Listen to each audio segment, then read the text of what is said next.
This is a quick review of Chapter 5 in the statistics book, which is the Introduction to Probability.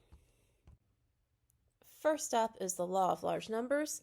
The more trials you have in an experiment, the more likely you are that your observed outcome is closer to the true probability.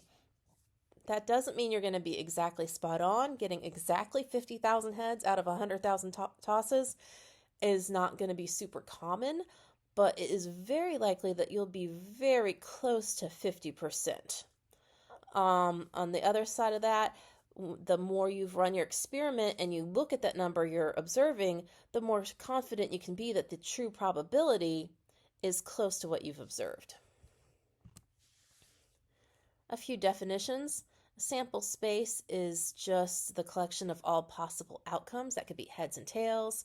That could be 1, 2, 3, 4, 5, 6, anything like that. Event E is a collection of possible outcomes. It's usually a capital E, but sometimes we use lowercase when referring to small ones.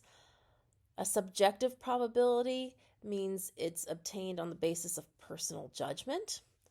Okay. Disjoint, if two events are disjoint, they're mutually exclusive. That means they have no overlap, they don't have any outcomes in common.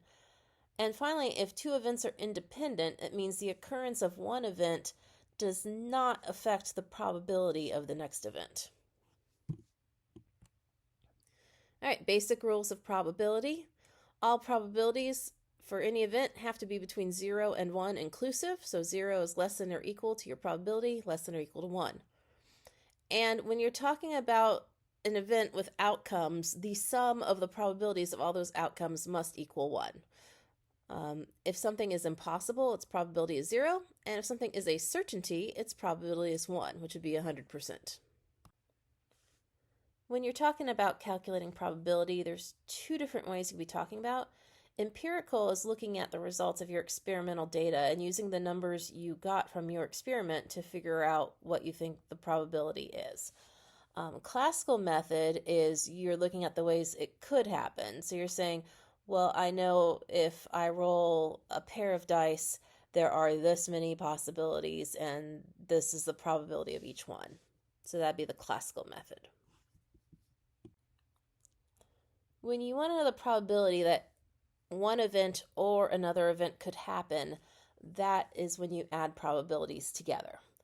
If your events have no overlap at all, like the probability that you roll a 1 or a 5, you can't do both at the same time, then you just add those two probabilities together. However, there's a general addition rule if you can't be sure they're disjoint. So if a general addition rule, if they're not disjoint, that means there's overlap. So you add the probability of each individual event together, but if you see in that overlap section in the Venn diagram, that section was counted twice. So then you need to subtract it out once to make sure it's only being counted once. For example, what's the probability of rolling a 1 or a 4? Well, those events are disjoint. They're mutually exclusive, no overlap. So you just add them together.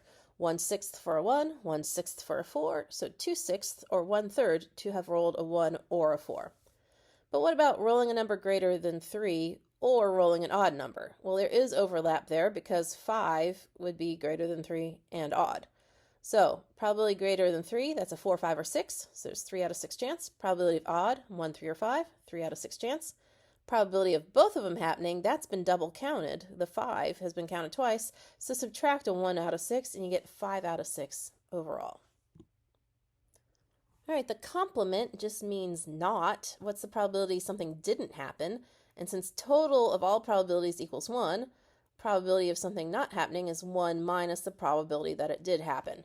So if you have an unfair coin and it has a 0.57 chance of being heads, then it has a 0.43 chance of being tails.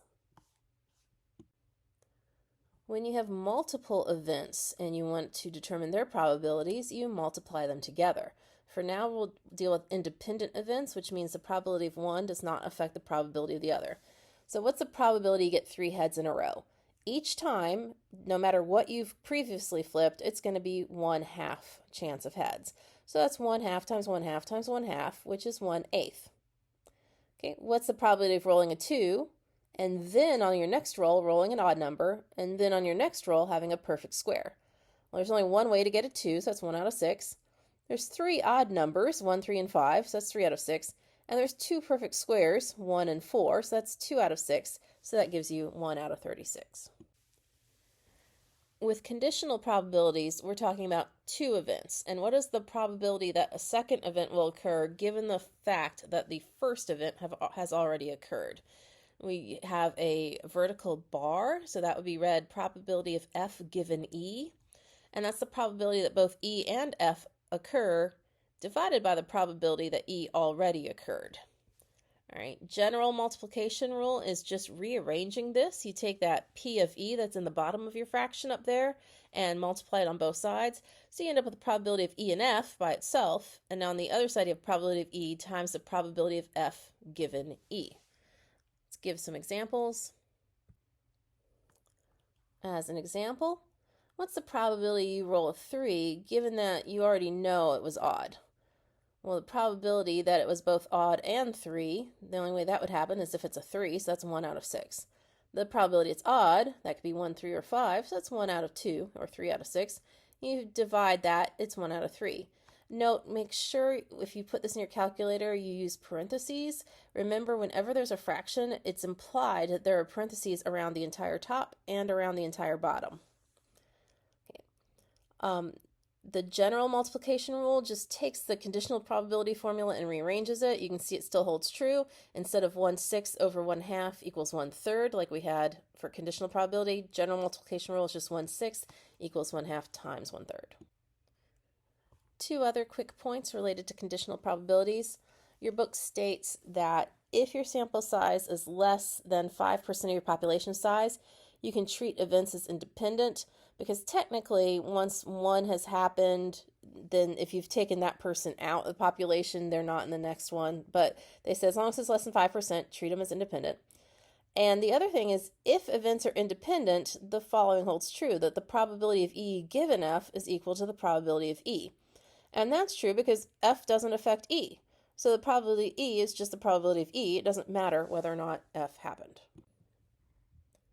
All right, the multiplication rule for counting is if you have a task that has individual steps in it and each step has a certain number of choices, you just multiply those number of choices together to find out the total number of possibilities. For example, if you can pick between 2 ice cream cones, 5 ice cream flavors, and 3 toppings, the total number of selections you could make is 2 times 5 times 3, which is 30. You do need to be familiar with factorial notation, because a lot of times when we're multiplying these numbers together, they're counting down from that number down to 1. So n factorial, it's n with an exclamation mark, is equal to n times n minus 1, blah, blah, blah, all the way down to 1. So 5 factorial is 5 times 4 times 3 times 2 times 1, which is 120. 1 factorial is 1, which probably makes sense, but you should know that 0 factorial equals 1. There's a cool reason why, but I know you're not interested, so I'm going to skip that. All right, permutations and combinations. They're very similar, except for permutation, the order matters. In combination, it doesn't matter. You just want to know what's in the group. You don't care what order it's in. So in each case, we have n objects, and you're going to select r of them. So you put n as a subscript in front of your letter, and you either have a capital P for permutation or capital C for combination, and then you have r as a subscript after your letter. So the permutation of r objects out of n possibilities is n factorial over n minus r factorial.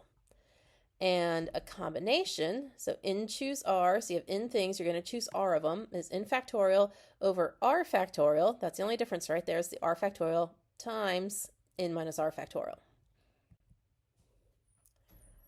All right, here's some examples. How many ways can you choose 2 objects out of 5? Our 5 objects are A, B, C, D, and E. So that's going to be 5, capital P, little 2. That's 5 factorial over 5 minus 2 factorial, which is 5 times 4 times 3 times 2 times 1 over 3 times 2 times 1. 3, 2, 1 cancel out, so you have 5 times 4, which is 20. And I listed them there just so you can see them. Combination, same numbers, 2 objects out of 5, but combination, so order doesn't matter. Do the formula. It's going to be 5 factorial over 2 factorial times 3 factorial. And that works out to be 10. And I showed you that out of the 20 in the original permutations, the highlighted ones are all repeats. And so there's only actually 10 unique groups. What if you have a group of objects, but you can't tell all of them apart? You can tell some of them apart. So you have 3 red balloons, 4 blue balloons, and 2 yellow balloons, and you want to put them in a row with all 9 balloons. Now you can tell the difference between red, blue, and yellow, but you can't tell the difference between red balloon number 1 versus red balloon number 2 or number 3, or yellow balloon 1 and yellow balloon 2. How many rows of balloons could be arranged?